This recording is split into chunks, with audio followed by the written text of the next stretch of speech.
할렐루야. 우리 함께 찬양하겠습니다. 찬송가 349장 같이 함께 찬양하죠. 찬송가 349장입니다. 나는 예수 따라가는 349장입니다.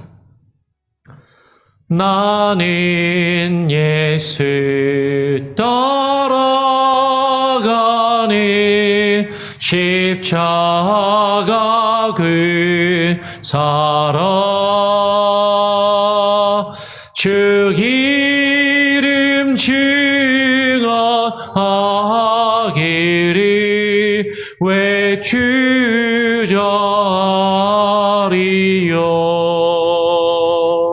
다른 근사 피 흘리며 나가서 싸울 때 나 혼자 편히 앉아서 바라만 버리어. 다리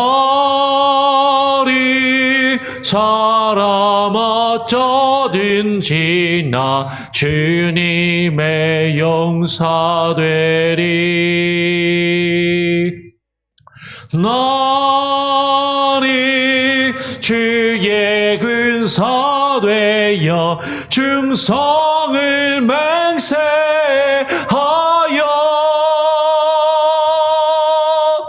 내가 승리하기까지 주내로 싸우리.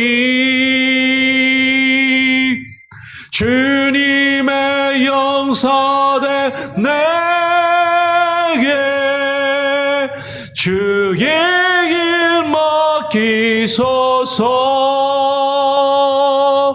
큰 싸움은 시작되어 용사를 부른다. 일어나 전쟁 마당에 나서서 나가자.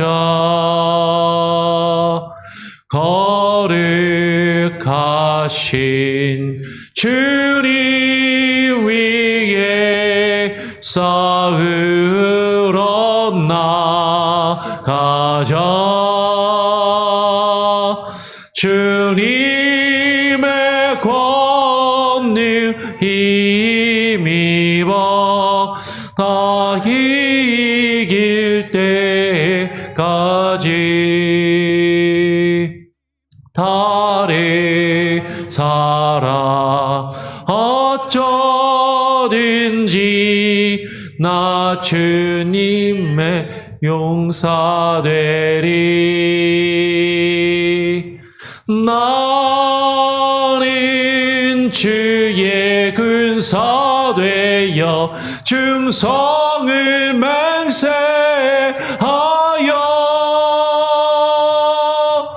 내가 승리하기까지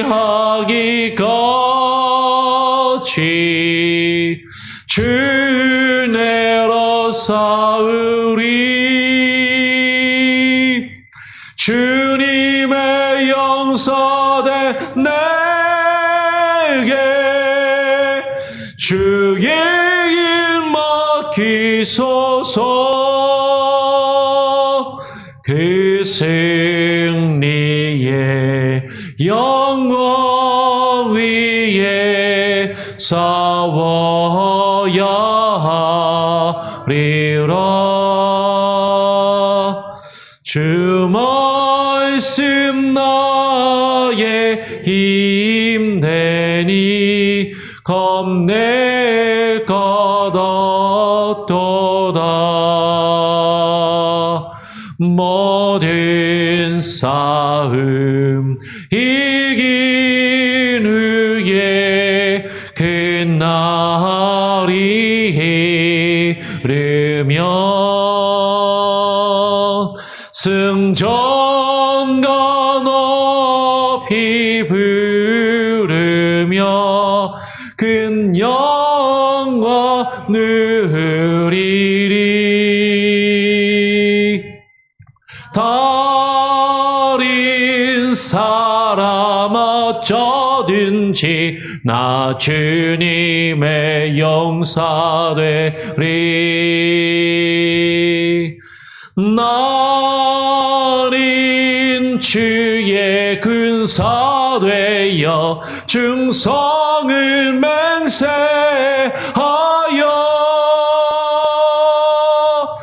내가 승리하기까지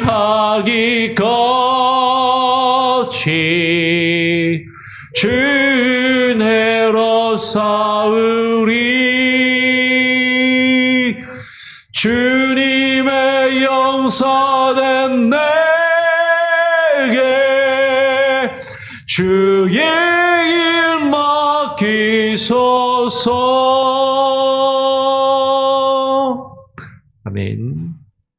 우리 사도신경으로 우리의 신앙을 함께 고백하도록 하겠습니다. 전능하사 천지를 만드신 하나님 아버지를 내가 믿사오며 그 외아들 우리 주 예수 그리스도를 믿사오니 이는 성령으로 잉태하사 동정녀 마리아에게 나시고 본디오 빌라도에게 고난을 받으사 십자가에 못 박혀 죽으시고 장사한 지 사흘 만에 죽은 자 가운데서 다시 살아나시며 하늘에 오르사 전능하신 하나님 우편에 앉아 계시다가 저리로서 산자와 죽은 자를 심판하러 오시리라.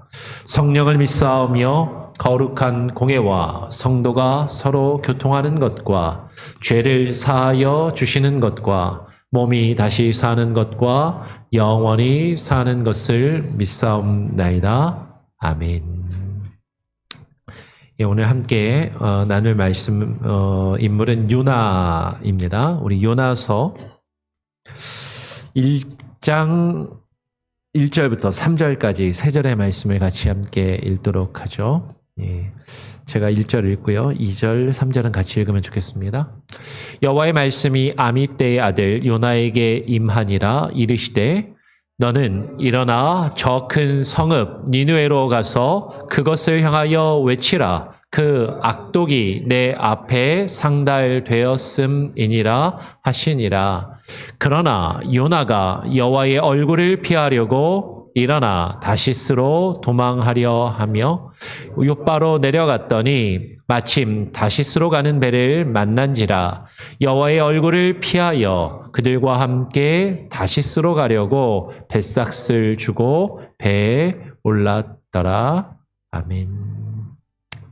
제가 한번 기도하고 같이 함께 또 말씀 나누죠. 하나님 감사합니다. 오늘 또 수요일 저녁 시간 우리에게 허락하여 주셔서 우리가 또 함께 모여서 성경의 인물을 한 사람씩 살펴보며 그들의 일생과 삶, 또 그들을 통하여 하나님께서 이루신 일들과 또 선지자들에게 주신 주의 말씀을 또 우리가 읽고 묵상하며 오늘을 살아가는 우리에게 하나님께서 또한 무엇을 말씀하시고 우리에게 어떠한 교훈을 주시는지를 또 깊이 생각하며 묵상하며 깨달아 알고 그것을 또 함께 나누는 시간을 갖기를 원합니다.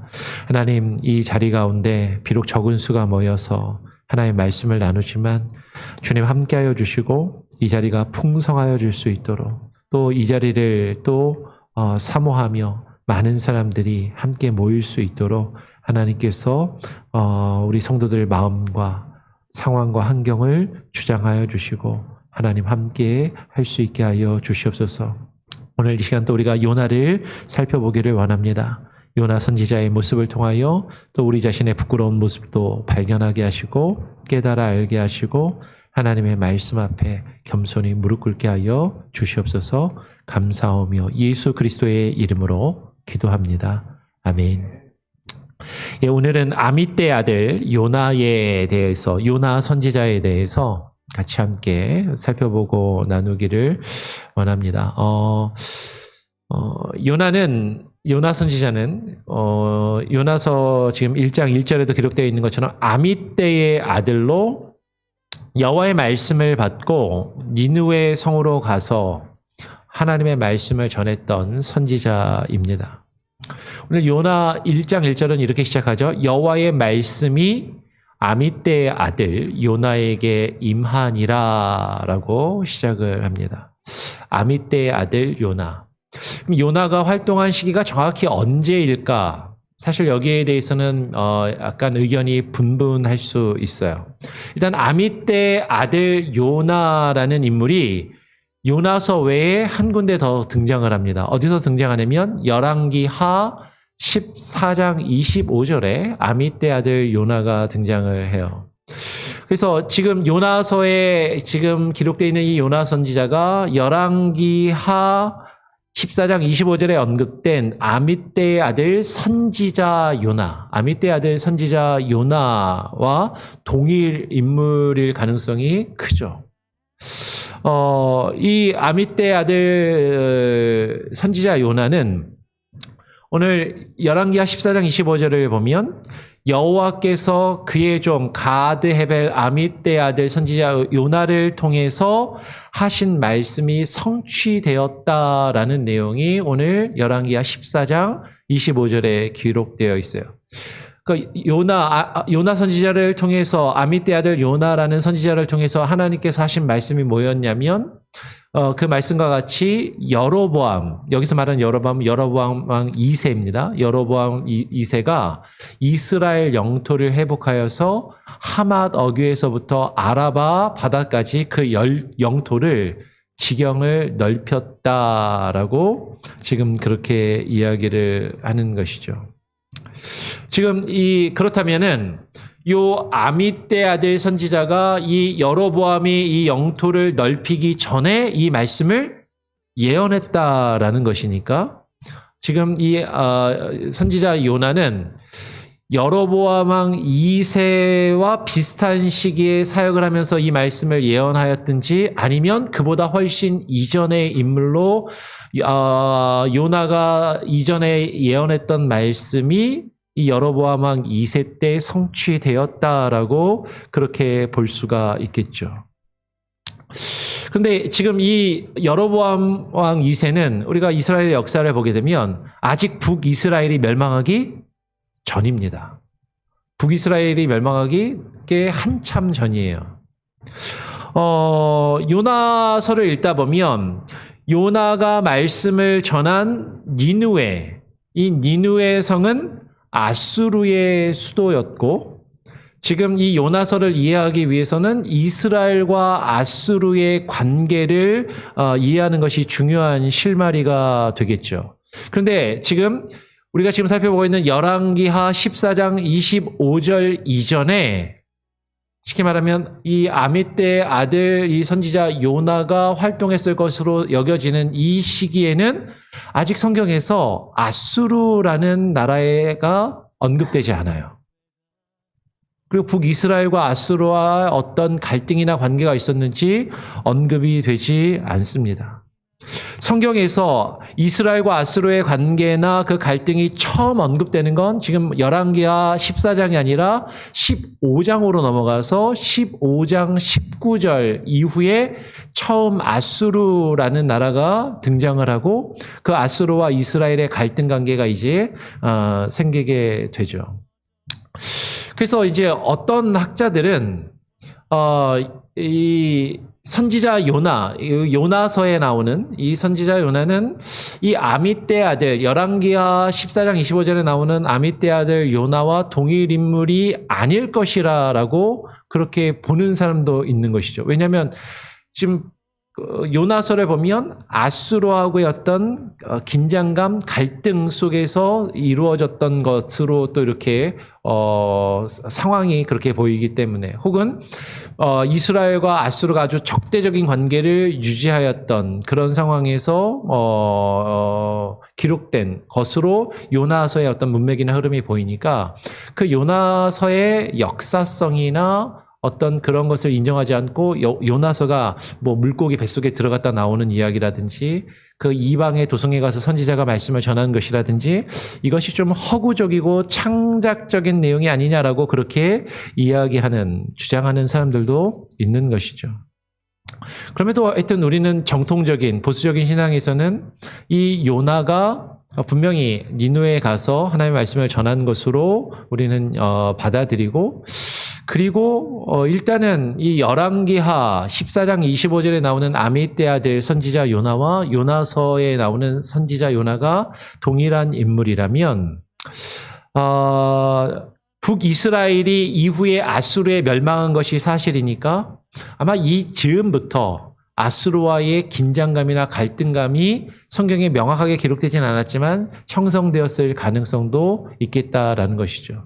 예를 들면 지금 여로보암이 이스라엘의 영토를 확장해 나가면서 그 아수르 제국과 어떤 긴장과 갈등이 사실 시작되고 충돌되었을 그럴 가능성을 충분히 생각해 볼 수도 있겠다라는 것입니다. 어쨌든 그런 역사성의 문제를 조금 생각하면서 우리가 이제 요나서를 중심으로 요나서에 나타나는 그 요나라는 인물을 같이 한번 살펴보기를 원해요. 여호와께서 이제 요나서 1장 2절로 넘어가서 보면 여호와께서 요나에게 말씀하십니다. 너는 일어나 저 큰 성읍 니느웨로 가서 그것을 향하여 외치라라고 명하는 것이죠. 우리가 잘 아는 선지식에 의하면 이 니느웨는 아까 말씀드린 것처럼 북이스라엘을 멸망시킨 아수르의 수도였어요. 그러니까 이스라엘 사람들의 입장에서는 지금 적국을 향해서 나아가서 혹은 아직 전쟁이 막 벌어지진 않았다 할지라도 지금 아주 관계가 좋지 않은 적대적인 관계에 있는 이방 나라의 수도에 가서 하나님의 말씀을 전하라라고 그렇게 하나님께서 명령하신 거죠. 그러면서 그 악독이, 니느웨 성의 악독이 하나님 앞에, 여호와 앞에 상달되었다라고 말씀하시면서 그곳에 가서 하나님의 말씀과 심판을 선포할 것을 명령을 하시는 것이죠. 그런데 하나님에게 이 말씀을 요나가 받았지만 오늘 3절에 보니까 그러나 요나가 하나님의 말씀을 받고 그 말씀에 순종하는 것이 아니라 여호와의 얼굴을 피하려고. 하나님의 말씀을 받았는데 여호와의 말씀이 임하였는데 그 말씀을 받아들이고 그 말씀에 순종하지 않고 여호와의 얼굴을 피하려고 오늘 요나는 일어나서 너는 일어나서 저 큰 성읍 니느웨로 가라라고 이야기를 했는데 요나가 일어나기는 하는데 일어나서 니느웨로 가는 게 아니라 다시스를 향해서 다시스로 도망하려 하여 욥바로 내려갑니다. 지도를 펴놓고 보면요. 니느웨는 이스라엘의 입장에서 보면 동쪽에 있었어요. 이스라엘 동쪽으로 하나님께서 가라 이제 명령을 하신 것인데 지금 다시스는 어디냐면 지중해를 중심으로 지중해 바다 끝 저쪽 스페인 지역을 다시스라고 합니다. 다시스는 이스라엘에서 보면 스페인 지역으로 서쪽 지중해 끝을 향해서 나가는 거죠. 하나님께서 일어나 가라라고 말씀하신 정반대 방향으로 하나님이 말씀하시고 하나님이 가라고 하신 것과는 전혀 다른 방향으로 지금 요나가 도망을 치는 것이죠. 지금 그 다시스로 갈 때 요나가 빨리 선택한 방법이 육로로 가는 것이 아니라 배를 타고 가기로 작정했습니다. 그래서 예루살렘에서 서쪽으로 쭉 내려가면 욥바라고 하는 항구가 나옵니다. 이 욥바가 오늘날로 하면 하이파라고 하는 그런 항구일 거예요. 그래서 이제 그 욥바라는 곳으로 내려가서 항구로 가서 항구에서 배를 타고 이제 여호와의 얼굴을 피하여서 이제 그 배를 만나서 배를 타고 다시스를 향해서 도망을 치는 것이죠. 뱃삭스를 주고 이제 배에 오릅니다. 근데 어쩌면 요나는 이렇게 생각했을지도 모르겠어요. 욥바로 딱 내려갔는데 마침 다시스로 가는 배를 만나는 거죠. 야, 하나님을 피해서 가면서도 어쩌면 요나가 야, 길이 열리네. 일이 풀리는구나. 이렇게 생각했을지도 모르겠다라는 것이죠. 그리고 그 배를 만나서 백사스를 주고 이제 그 배에 올라타서 배를 타고 갑니다. 그런데 오늘 4절에 여호와께서 큰 바람을 바다 위에 내리시니까 바다 가운데 큰 폭풍이 일어나서 배가 거의 깨어지게 된 것이죠.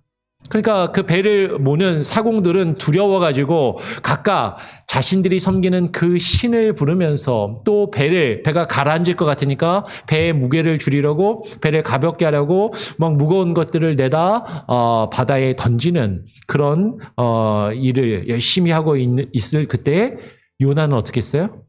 요나는 배 밑에서 미층에 내려가서 누워서 깊이 잠이 들었다라고 이야기를 하는 거죠.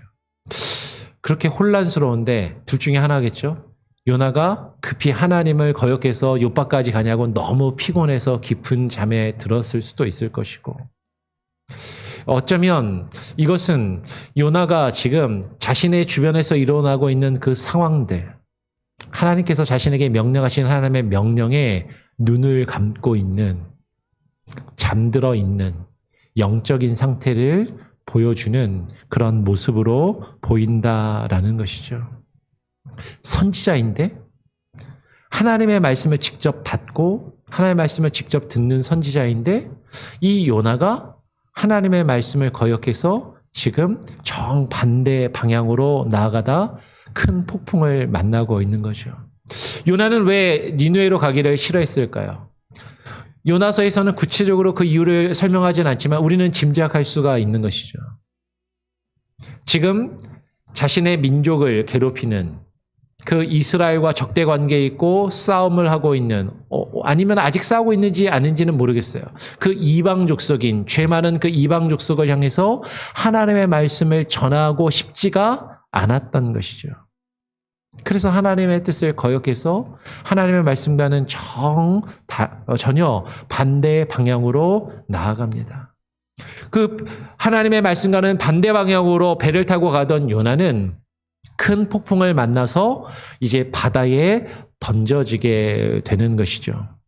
오늘 배 사람들이 이 폭풍이 막 일어나니까 막 웅성웅성하다가 요나를 깨워가지고 막 이야기를 하는 것이죠. 이 재앙이 누구로 말미암아 임하였는지 알아보려고 제비를 뽑습니다. 근데 그 제비가 누구한테 뽑혀요? 요나한테 뽑히게 되는 것이죠. 그러면서 이제 그 제비 뽑힌 요나에게 물어봅니다. 네가 누구냐? 그 무리가 그에게 요나에게 이르되 청하건대 이 재앙이 누구 때문에 우리에게 임하였는지 말하라. 너가 제비 뽑혔는데 네가 누군지, 너의 생업이, 너의 직업이 무엇이며, 네가 어디서 왔으며, 네가 어디 출신이고, 너의 나라가 어디며 어느 민족에게 속하였느냐라고 이제 요나가 누구인지를 하나하나 꼬치꼬치 묻는 것이죠. 근데 그때 요나가 뭐라고 대답하냐면 이렇게 대답합니다. 나는 히브리 사람이요 바다와 육지를 지으신 하늘의 하나님 여호와를 경외하는 자로다라고 대답을 하는 것이에요. 나는 히브리 사람이요. 아마 요나의 민족, 정체성, 그가 속한 나라를 이 한마디로 표현할 수 있겠죠. 물론 이제 역사학자들은 히브리라는 그 개념을 좀 폭넓게 다르게 해석하는 사람들도 있지만 어쨌든 지금 여기서는 요나가 자신이 지금 이스라엘에 속한 히브리 사람이고 지금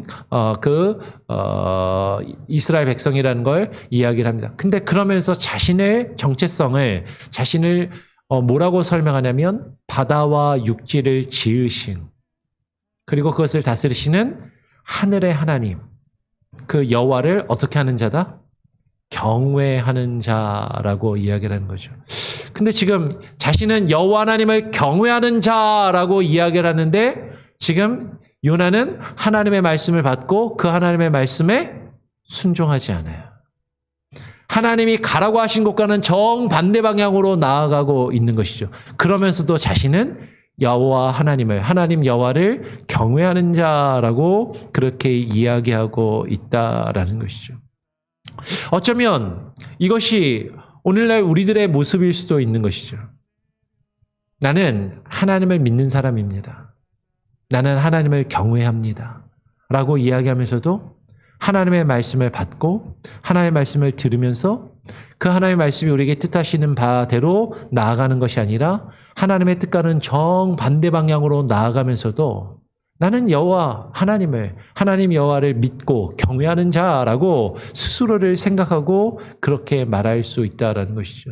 근데 요나의 모습은 결코 그 하나님을 두려워하며 경외하는 모습이 아니다라는 거죠. 그러면서 어떻게 해야 지금 이 폭풍우를 그칠 수 있겠냐라고 이야기를 하니까 요나는 그걸 알고 있어요. 지금 이것이 자신 때문에 이루어졌다라는 것을 사실 잘 압니다. 그러면서 요나가 자신을 들어서 바다에 던지라라고 이야기를 하는 것이죠. 이 큰 폭풍을 만난 것이 나 때문인 줄을 내가 안다라고 요나를 이야기를 합니다. 어쩌면 참 희한하죠?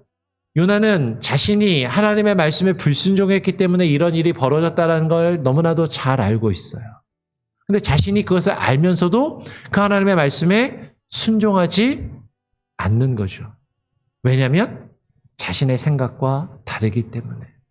하나님의 뜻을 모르는 것이 아니라 그 하나님이 어떤 분이신지 모르는 것이 아니라 하나님이 누구이신지 알고 내가 하나님을 믿는다고 하나님을 경외한다 하면서도 내가 하나님의 뜻에 불순종하고 거역하면 어떤 일이 벌어지는지를 사실 모르지 않는데 그럼에도 불구하고 그 하나님의 말씀대로 그 길을 나서기를 그 방향으로 나가기를 싫어하였던 요나의 모습을 우리는 발견할 수 있다라는 것이죠. 그래서 요나가 말한 대로 뱃사람들이 처음에는 요나를 어떻게든 바다에 던지지 않고 그 폭풍을 이겨보려고 했지만은 그게 잘 되지 않으니까 결국에는 요나를 들어서 바다에 던지게 되죠. 그랬더니 바다가 뛰노는 것이 곧 그치게 되고 그 배 안에 있었던 사람들은 여호와 하나님을 크게 두려워하며 하나님께 제물을 드리고 하나님께 서원을 합니다. 그때 여호와께서는 우리가 잘 아는 것처럼 이미 큰 물고기를 예비하셔서 바다에 빠진 요나를 그 순간에 삼키게 하셨다라고 성경은 이야기를 하는 것이죠. 그리고 요나는 그 물고기 안에 그 물고기 뱃속에 밤낮 3일을 그 물고기 뱃속에 있었다라고 그렇게 이야기를 해요. 요나를 삼킨 물고기가 어떤 물고기였을까? 여러 견해들이 있습니다. 어떤 이들은 큰 고래였을 것이다. 이렇게 이야기하는 경우도 있고, 일단 사람을 통째로 악어는 아닌 것 같아요.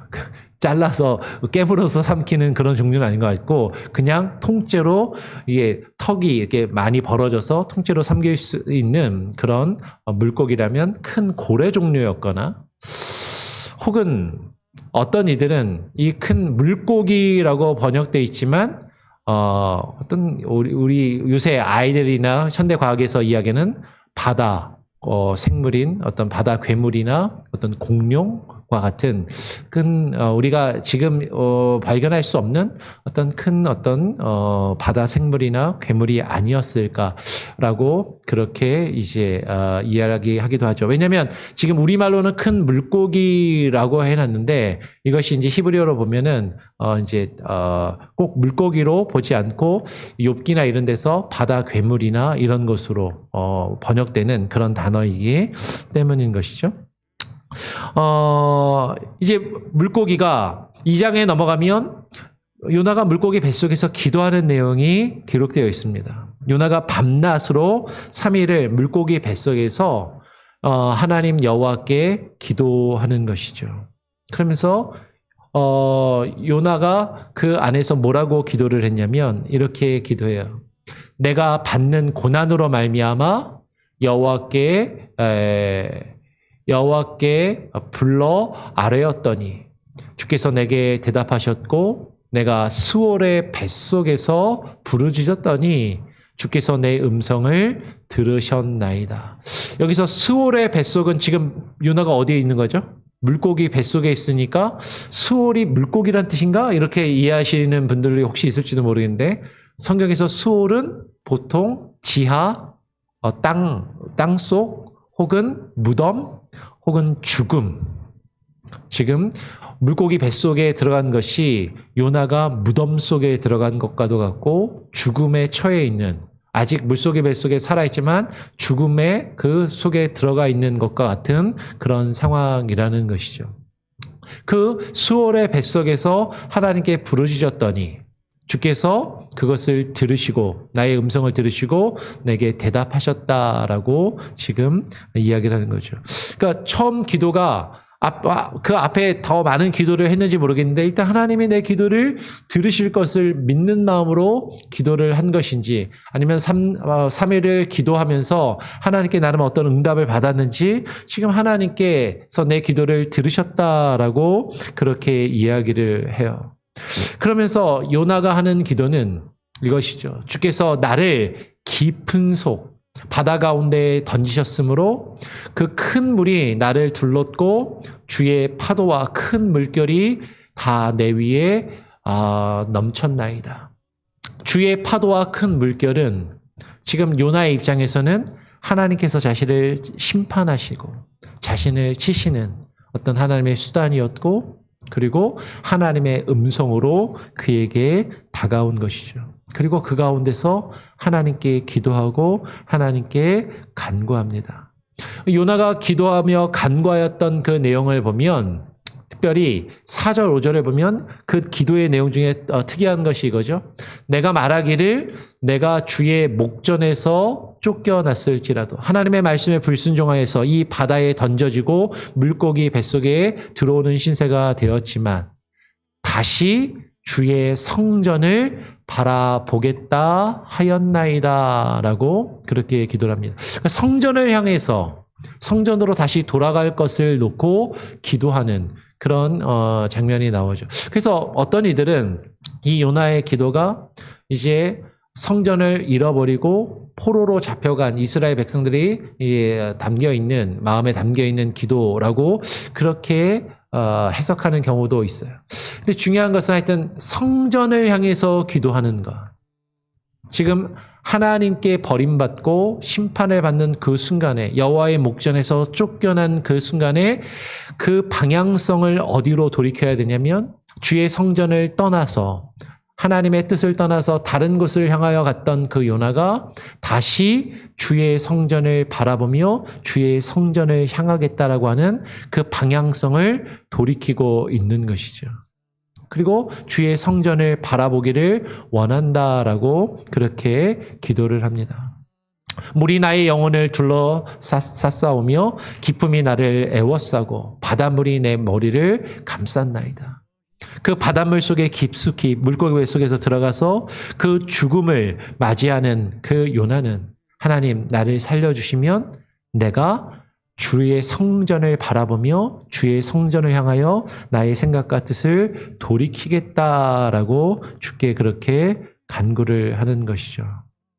그래서 여호와께서 이제 요나의 기도를 들으시고 그 물고기에게 말씀하셔서 10절에 보면 그 요나를 육지에 토하게 됩니다. 근데 이제 여기서 이제 그 요나서에는 없는 다른 상상을 하시는 분들이 있어요. 어떤 분들은 그 물고기가 요나를 삼켜가지고 니누의 앞바다까지 데려다가줘서 니누의 앞바다에서 탁 그렇게 뱉었다라고 이야기하시는 분들이 있어요. 근데 지도를 펴놓고 보면 만약에 니누의 앞바다로 가려면요 어떻게 되냐면 지금 요나는 다시스로 가려다가 지중해 바다에 빠진 거거든요. 그러면 지중해 바다에 빠진 요나가 니누의 앞바다로 가려면 어떻게 되냐면 지중해를 삥 빠져나와서 그 아프리카 대륙을 삥 돌아가지고 아프리카 대륙을 다시 따라서 쭉 올라가서 페르시아만으로 쭉 돌아가서 이라크, 페르시아만으로 들어가서 그 앞바다에 내려와야 되는 거죠. 근데 어떤 사람들은 요나선 말이 안 돼. 어떻게 물고기가 3일 만에 그 엄청난 대양을 헤엄쳐가지고 그 니누의 앞바다까지 갈 수 있어 라고 요나는 이거 말도 안 되는 소리다라고 그렇게 이야기하는 사람도 있어요. 근데 성경을 잘 읽어보면 요나를 이 물고기가 토해내는데 니누의 앞바다에 토해냈다는 얘기는 없어요. 네. 아마 그냥 지중해 그 바다에서 다시 그 이스라엘 근처 해변에 토해냈겠죠. 그리고 요나는 이제 하나님의 말씀을 받아서 니느웨를 향해서 나아갑니다. 오늘 3장 1절에 보면 이렇게 기록을 하죠. 여호와의 말씀이 두 번째로 요나에게 임하니라. 여러분, 선지자에게 하나님께서 하나님의 뜻을 증거하시고 하나님께서 어떤 일을 명하실 때 많은 선지자의 특징이 뭐냐면 요나서 1장 1절도 마찬가지지만 무엇이 임해요? 여호와의 말씀이 임하는 것이죠. 여호와의 말씀. 하나님은 말씀으로 그 선지자에게 하나님의 뜻을 나타내시고 하나님의 뜻을 명하시는 것이죠. 말씀이 요나에게 임하여서 두 번째로 다시 요나에게 이야기하십니다. 일어나서 저 큰 성읍 니느웨로 가라. 물고기 뱃속에서 나온 요나는 이제 니느웨를 향해서 가라라고 말씀하시면서 가서 내가 너에게 명한 말을 그들에게 선포하라라고 말씀을 하시는 것이죠. 이 말씀을 받은 요나가 여호와의 말씀대로 일어나서 니느웨로 갑니다. 그런데 그 다음에 뭐라고 기록되어 있어요? 니느웨는 사흘 동안 걸을 만큼 하나님 앞에 큰 성읍이더라.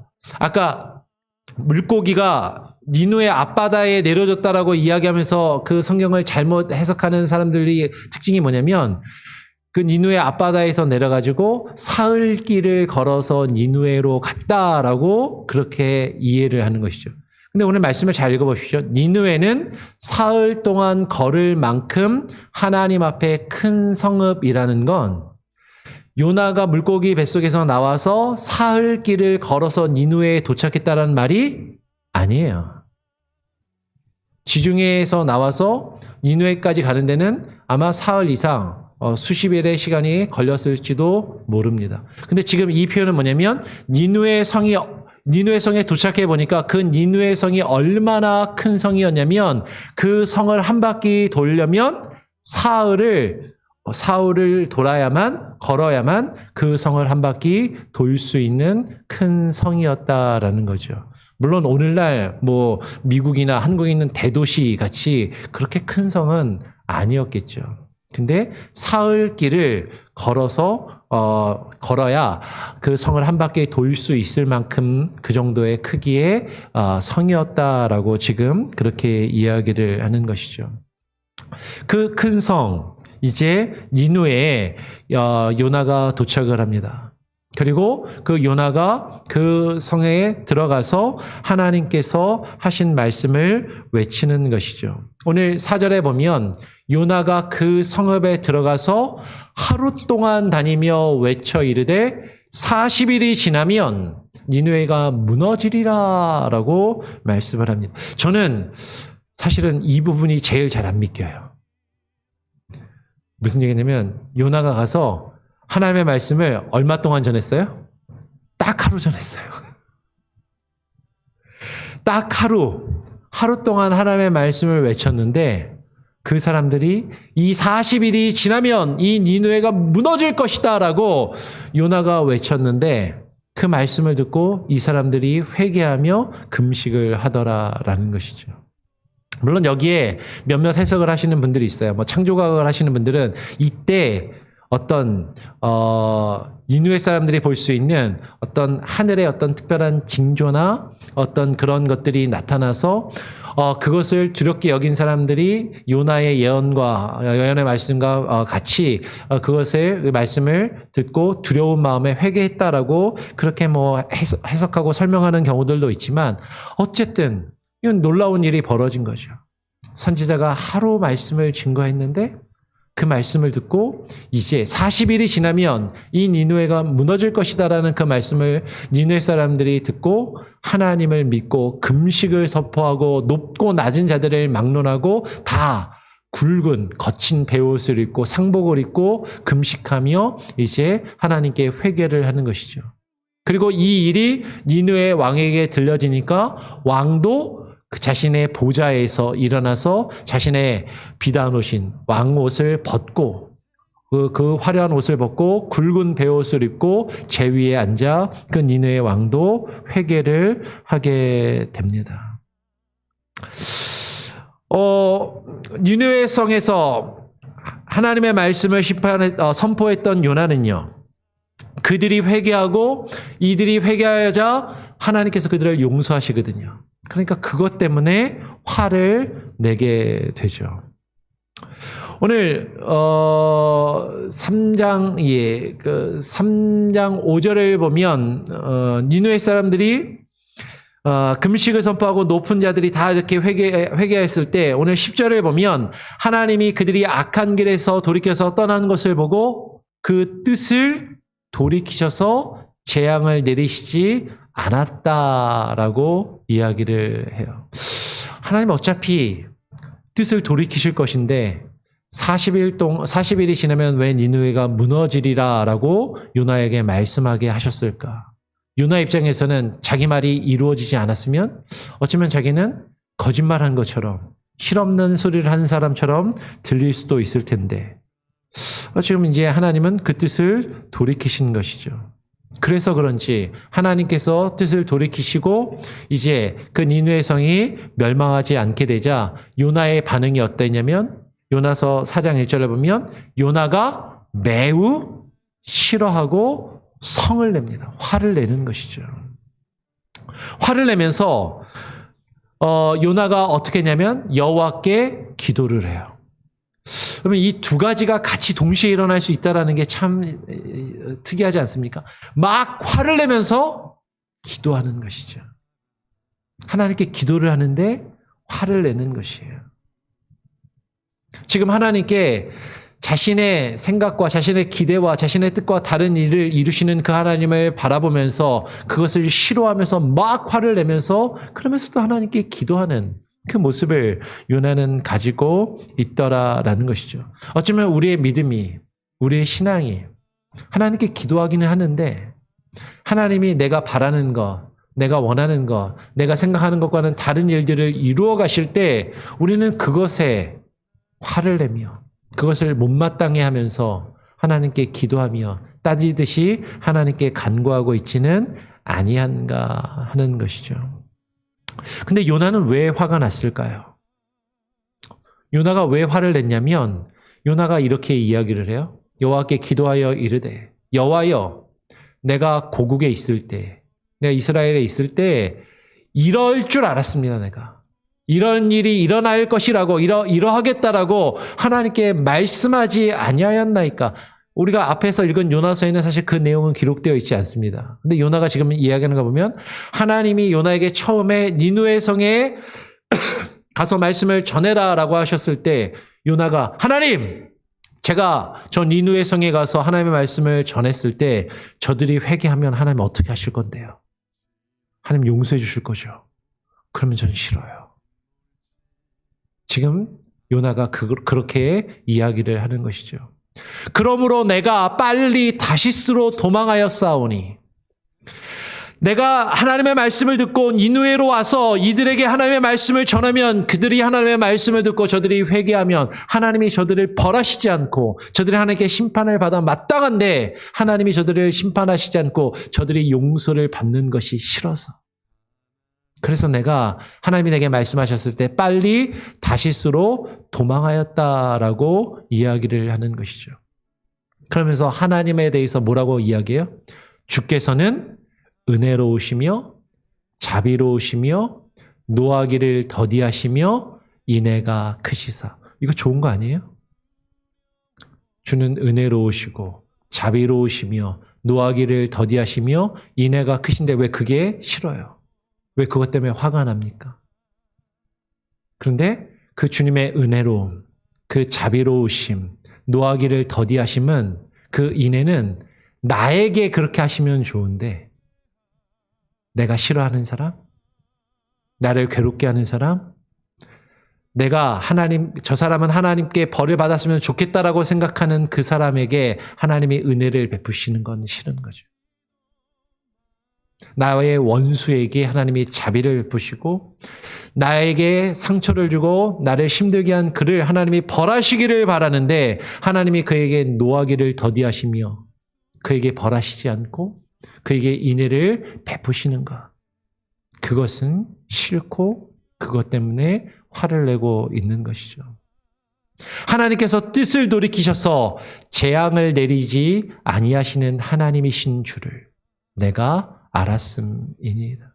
하나님은 은혜로우시고 자비로우시며 노하기를 더디하시고 인애가 크셔서 내가 싫어하는 저 사람에게 내가 하나님의 말씀을 전하면 그가 하나님의 용서를 받고 하나님이 뜻을 돌이키셔서 그를 벌하시지 않으시는 그런 하나님이신 줄을 내가 알아서 내가 하나님을 뜻을 거역하고 도망쳤다라고 지금 그렇게 이야기를 하고 있는 것이죠. 어쩌면 우리는 하나님이 좋으신 분인지 아는데 그 좋으신 하나님이 나에게는 좋게 해주시기를 바라지만 나와 다른 원수에게 그들에게 하나님의 은혜를 베푸시는 것은 사실 바라지 않고 기뻐하지 않는 이기적인 신앙, 이기적인 믿음. 하나님을 알지 못하는 저 이방 족속, 저 나라는 하나님 망에 마땅합니다. 하나님 저들을 벌하십시오. 근데 그들에게 하나님의 복음을 전하며 그들이 하나님께 돌아오기를 사실 바라지는 않는 그 모습이 이스라엘의 선지자의 모습이었고 어쩌면 이것이 오늘날 교회의 모습일 수도 있다라는 것이죠. 하나님의 말씀을 듣고 하나님을 경외하고 하나님을 믿는다 하지만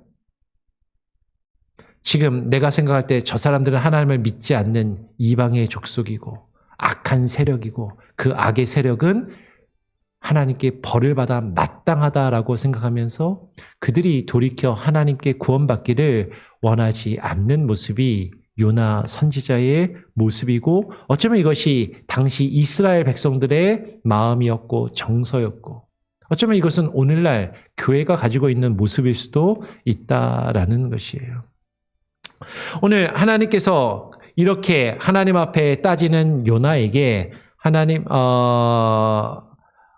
요나가 하나님께 이렇게 이야기합니다. 여호와여 원하건대 이제 내 생명을 거두어 가소서 사는 것보다 죽는 것이 내게 나음이니이다 라고까지 요나가 이야기하는 거죠. 하나님, 제가 이렇게 사느니 차라리 죽는 게 낫겠습니다. 죽여주십시오. 저는 이렇게는 못 살겠습니다. 제가 하나님 믿는 게 이러려고 사는 게 아닌데 차라리 그냥 죽는 게 낫겠습니다. 그때 여호와께서 요나에게 네가 성내는 것이 옳으냐라고 하나님이 그에게 물으시죠. 근데 요나가 대답을 안 해요. 요나가 대답하지 않는 여기에는 긍정의 의미가 있는지 부정의 의미가 있는지. 근데 뒤에 말해 보면 지금 하나님 성내는 것이 옳으냐라는 것에 마치 대답은 하지 않지만 예, 옳습니다라고 대답하지 않으면서 그렇게 이야기하고 있는 것처럼 보이는 거죠. 뒤에 내용을 보면 우리가 그것을 확인할 수 있는데 오늘 하나님께서 이렇게 네가 성내는 것이 옳으냐라고 하시면서 요나의 모습을 깨닫게 하시려고 요나가 하나님의 말씀을 하루 가서 증거하고 그 니느웨 성 밖에 나와서 40일을 기다리는 것이죠. 그 성읍에서 나가서 그 성읍 동쪽에 앉아서 거기서 이제 그 니느웨 성에서 무슨 일이 벌어지는지 보려고 초막 하나를 짓고 그리고 그곳에 앉습니다. 그때 하나님께서 요나를 위해서 박넝쿨을 하나 예비하셔서 그 박넝쿨이 그늘을 지게 하시고 그 그늘이 그의 머리에 그늘을 지게 해서 햇빛 때문에 괴롭지 않도록 괴로움을 면하게 하셨다라는 거죠. 그늘이 딱 지니까 요나가 그 박넝쿨로 말미암아 크게 기뻐하였다라고 얘기해요. 이 그늘에 앉아서 저 니느웨가 어떻게 되는지 한번 보자. 그래, 망하는지 망하지 않는지 한번 두고 보자. 그러고 지금 그러고 있는데 하나님이 요나가 지금 그렇게 좋아하고 그 그늘을 좋아하던 그 박넝쿨에 벌레를 예비하셔서 그 이튿날에 새벽에 그 박넝쿨을 다 갉아먹게 하셔서 시들게 하셨다라는 거죠. 이 박넝쿨이 시드니까 요나가 다시 또 하나님께 따집니다. 여호와여 원하건대 이제 내 생명을 거두어 가소서. 사는 것보다 죽는 것이 내게 나음이니이다. 지금 자신이 지금 좋아하던 자신의 어떤 햇빛을 가리워주던 그 그늘이 사라지니까 하나님한테 막 따지는 거예요. 하나님 이러실 거면 차라리 저를 죽여주십시오. 왜 힘들게 여기까지 오게 하셔서 이 태양볕에 저를 죽게 하시려고 합니까? 그냥 죽이십시오. 막 그렇게 하나님께 따지는 거예요. 그랬더니 여호와께서 다시 요나에게 물으시죠.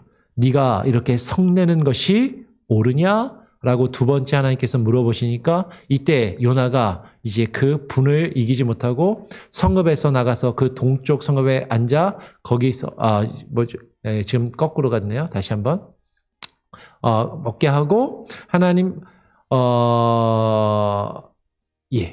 8절에 보면 해가 뜰 때에 하나님의 뜨거운 동풍을 예비하셔서 요나의 머리에 햇빛이 쏘이니까 요나가 이제 혼미해지고 너무 힘드니까 스스로 죽기를 구하는 거죠.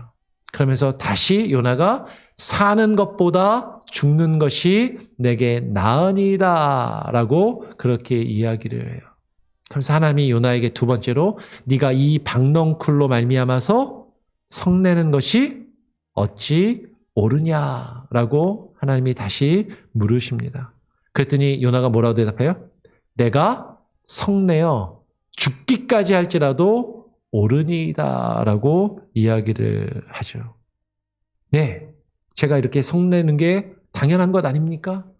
저는 옳습니다라고 그렇게 하나님께 항변하며 따지는 요나의 모습. 요나의 악한 마음이 고스란히 드러나는 것이죠. 그런 요나에게 하나님께서 이렇게 말씀하세요.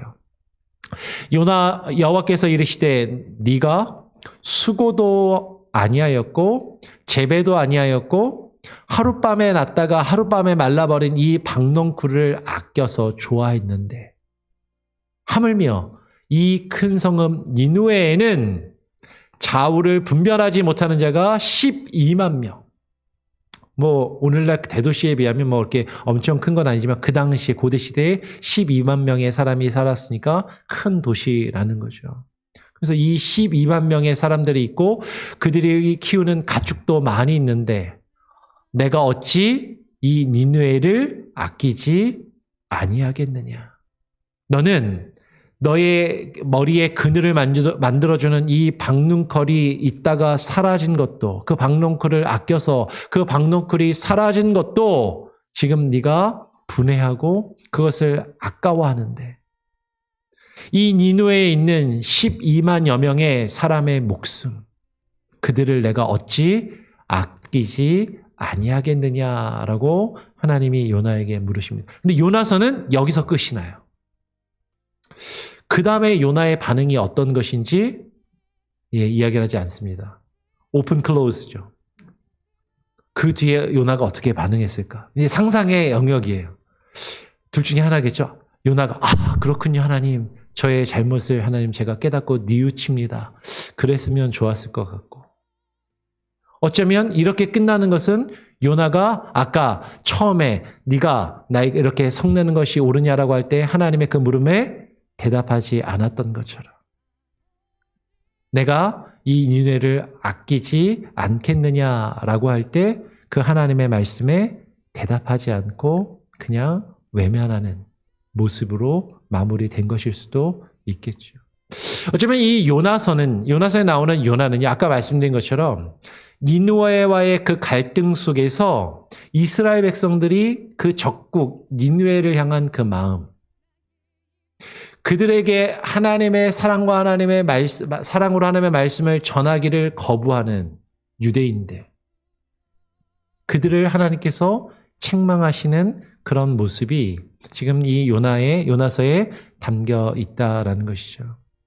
이 요나서는 요나라고 하는 한 사람의 개인, 그 선지자의 어떤 불순종과 그것을 책망하시는 그 모습으로 이해될 수도 있겠지만 여기에는 이방인을 향한 하나님의 구원과 그리고 그것을 받아들이고자 하지 않는 유대인들의 모습, 그것도 사실 여기에 담겨 있다라는 것이죠.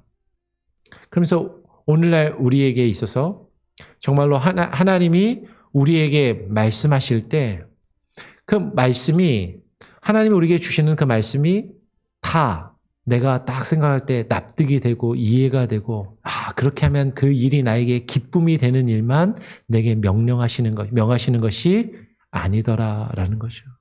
때로는 내가 이해할 수 없고, 내가 받아들일 수 없고, 나를 불편하게 하는, 그렇게 할 때 내 마음이 죽기보다도 싫은 그 일을 하나님이 내게 말씀하시고 명령하실 수도 있는데, 그때 나는 내 뜻을 고집하며 하나님의 뜻과는 다른 방향으로 나아가는 모습인지, 아니면 하나님의 말씀에 순종하여 하나님의 뜻으로 나아가고 있는지. 근데 요나는 죽을 고비를 넘기고 물고기 뱃속에 들어갔다가 나와서는 하나님의 말씀을 행하기는 하는데, 하나님의 말씀을 행하면서도 여전히 하나님의 마음과 하나님의 뜻을 헤아리고 그것을 온전히 받아들이고 있지는 않은 모습을 가지고 있다는 거죠. 그럼 요나가 물고기 뱃속에서 한 그 기도, 그 회개는 진정한 회개였는가? 우리도 하나님께 어려움을 당하면 하나님 살려주세요.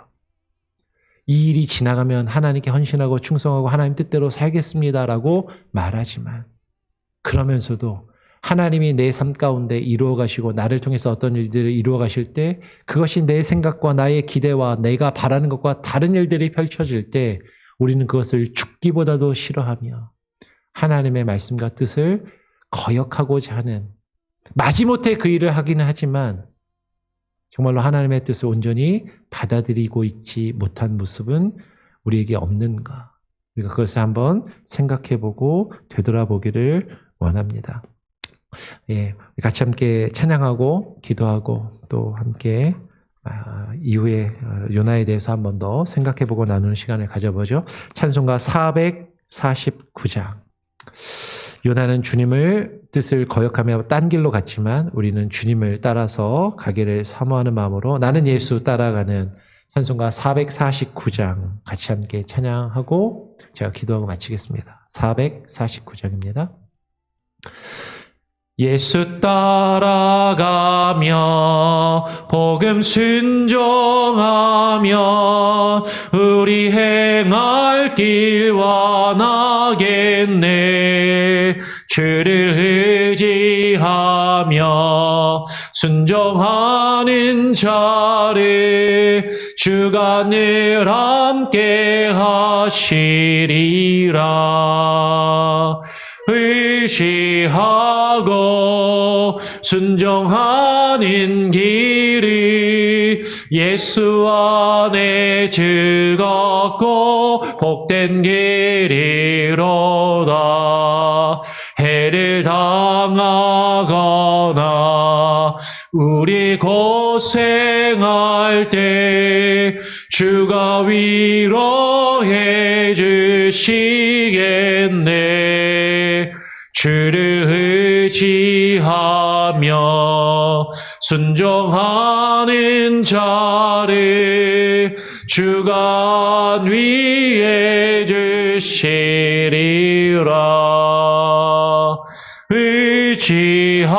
의지하고 순종하는 길이 예수 안에 즐겁고 복된 길이로다. 짐을 지고 슬픔 위로하며 주가 상급을 주시겠네.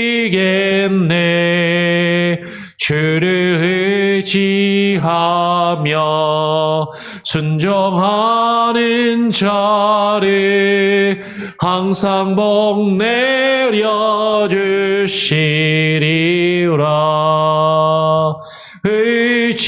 의지하고 순종하는 길이 예수 안에 즐겁고 복된 길이로다. 우리 받은 것을 주께 다 드리며 우리 기쁨이 넘치겠네. 주를 의지하며 순종하는 자를 은혜 풍성케 하시리라. 의지하고 순종하는 길이 예수 안에 즐겁고 복된 길이로다. 주를 힘입어서 말씀 잘 배우고 주를 모시고 살아가세. 주를 의지하며 항상 순종하며 주가 사랑해 주시리라. 의지하고 순종하는 길이 예수 안에 즐겁고 복된 길이로다. 제가 한번 기도하고 주님 가르쳐 주신 기도를 마치도록 하겠습니다. 하나님 아버지 감사합니다. 오늘 우리가 또 요나를 함께 살펴보았습니다. 하나님의 말씀을 받고 하나님이 누구이신지 또 그 뜻이 무엇인지 알면서도 그 뜻에 순종하기를 기뻐하지 아니하고 자신의 길로 갔던 그 요나의 모습이 우리에게 있지는 아니한지 우리 자신을 한번 되돌아보게 하여 주시고, 때로는 하나님께서 내가 좋아하지 않고 내가 싫어하며 내가 이해할 수 없는 일들을 하나님이 내게 명하실 때, 그리고 정말로 하나님의 은혜와 사랑을 내가 미워하는 자들에게 가서 베풀며 주님의 사랑과 주의 말씀을 증거하며 복음을 전하라 명하실 때, 하나님 우리는 그것이 하기 싫고 그것을 감당하기 원하지 않지만 그럼에도 우리를 통하여 주의 복음을 또한 증거하시며 하나님을 알지 못하던 자들이, 죽어 마땅한 자들이, 하나님께 심판을 받아 마땅한 자들이 하나님께 돌이켜 나오기를 기뻐하시는 그 하나님의 뜻을 깨닫고 헤아리며 하나님의 도구로, 하나님의 구원의 도구로 우리가 사용될 수 있도록 우리 자신을 주님께 내어드리는 겸손과 또 참된 은혜가 우리에게 있게 하여 주시옵소서. 우리의 교만함과 우리의 아집스러운 우리의 고집들 주님 앞에 꺾어버리게 하시고 주님 앞에 무릎 꿇고 나아가는 참된 은혜가 있게 하여 주시옵소서. 감사와 찬양과 영광을 또 주께 올려드리오며 우리 구주 예수 그리스도의 이름으로 기도합니다. 아멘. 하늘에 계신 우리 아버지여, 이름이 거룩히 여김을 받으시오며 나라가 임하시오며 뜻이 하늘에서 이루어진 것 같이 땅에서도 이루어지리이다. 오늘날 우리에게 일용할 양식을 주옵시고 우리가 우리에게 죄 지은 자를 사하여 준 것 같이 우리 죄를 사하여 주옵시고 우리를 시험에 들게 하지 마옵시고 다만 악에서 구하옵소서. 내게 나라와 권세와 영광이 아버지께 영원히 있사옵나이다. 아멘.